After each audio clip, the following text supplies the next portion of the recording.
Associé de Prime Finance avec nous par téléphone, en vidéo aussi, si vous nous regardez sur ADSL, sur Cadalsat ou sur bfmbusiness.com. Benjamin, bonjour.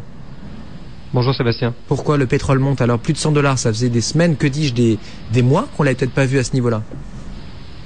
Oui, et c'est un mouvement qui dure puisque il vous aura pas échappé qu'on a pris quasiment 30% en moins d'un mois. Oui. C'est une performance qui est relativement exceptionnelle.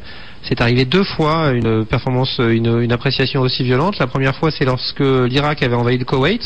Ça nous rappelle des vieux souvenirs et pas que des bons. Oui. Et puis au printemps dernier, lorsque l'Agence internationale à l'énergie avait dû se résoudre à libérer une partie de ses stocks stratégiques pour permettre de soulager un petit peu le marché.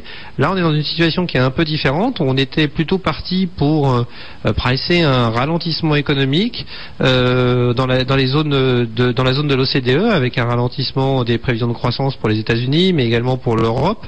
Et malgré tout, les prix du pétrole montent. Alors, il faut savoir qu'on est dans une situation qui est très différente aujourd'hui parce que on a une production qui est contrainte avec l'Irak qui a toujours du mal à remonter la pente, la Libye qui petit à petit et même plutôt plus vite que prévu sa production, mais on est encore très loin de son niveau précédent. L'Arabie Saoudite qui a commencé à réduire sa production alors que c'est elle qui avait fait le pont entre la baisse de la production de la Libye de façon à faire face à la demande au niveau international.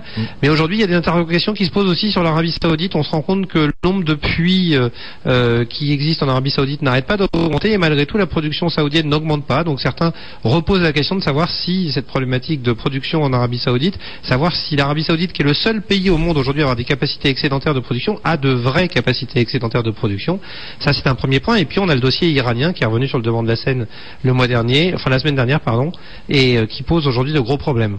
Un cocktail effectivement plutôt explosif. On est passé en moins de 6 mois de 75 à plus de $100 cet après-midi. Les fondamentaux, c'est vrai, il faut le rappeler, les fondamentaux américains sont loin d'être mauvais. Alors même si c'est pas extraordinaire, ça ne ressemble pas du tout à un double dip, à une rechute de l'économie. Est-ce que c'est la principale explication ou c'est vraiment le faisceau là que vous voulez nous rappeler qui fait qu'on est à nouveau à $100 cet après-midi, Benjamin?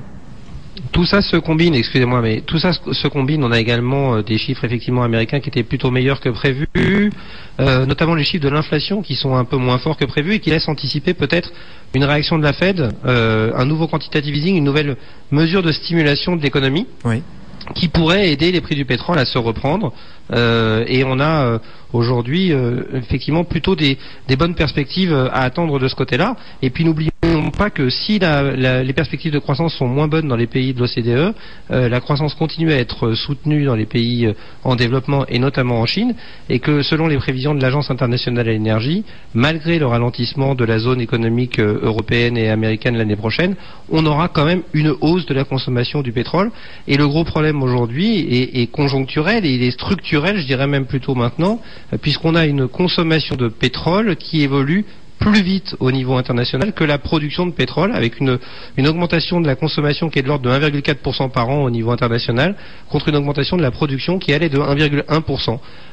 Mécaniquement, au bout d'un moment, les deux courbes se croisent et on est dans une situation délicate. C'est ce qu'on rencontre aujourd'hui, d'autant qu'on a peu d'alternatives au pétrole, notamment dans le domaine des transports. Bon, 2% de hausse, effectivement, $101.30 cet après-midi pour le pétrole américain, $111 à Londres, où là, ça reste stable, voire en légère baisse.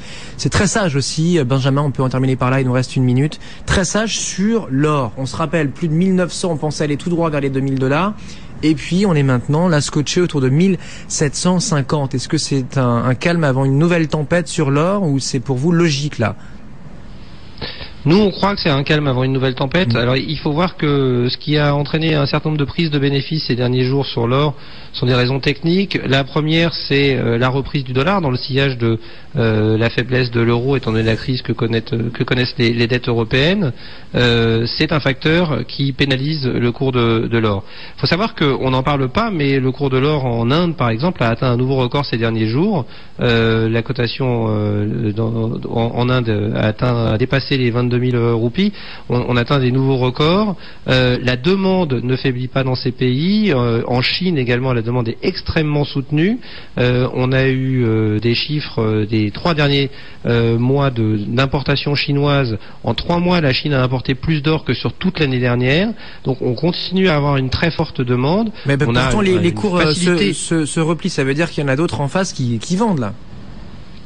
Oui, alors les cours se replient. Il faut garder un certain recul sur cette situation. Oui. On a un cours qui se replie à très court terme. Maintenant, depuis le début de l'année, les cours de l'or sont encore très nettement en hausse. À court terme, les autres facteurs, donc il y a eu le dollar qui explique une partie de cette baisse.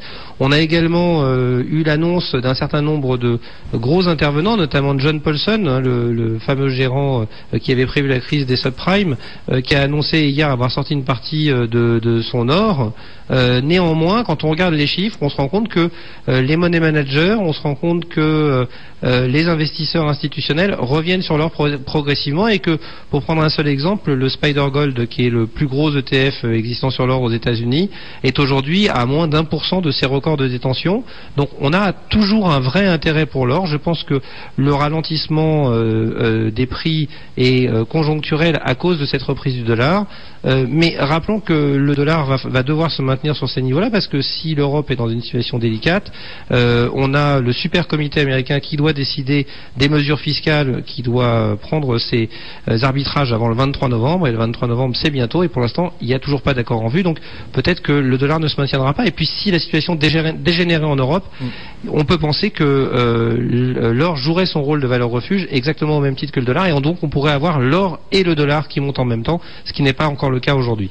Merci Benjamin donc pour cet éclairage et sur l'or et sur le pétrole, un or bien sage, mais un pétrole à plus de $100 à New York en tout cas.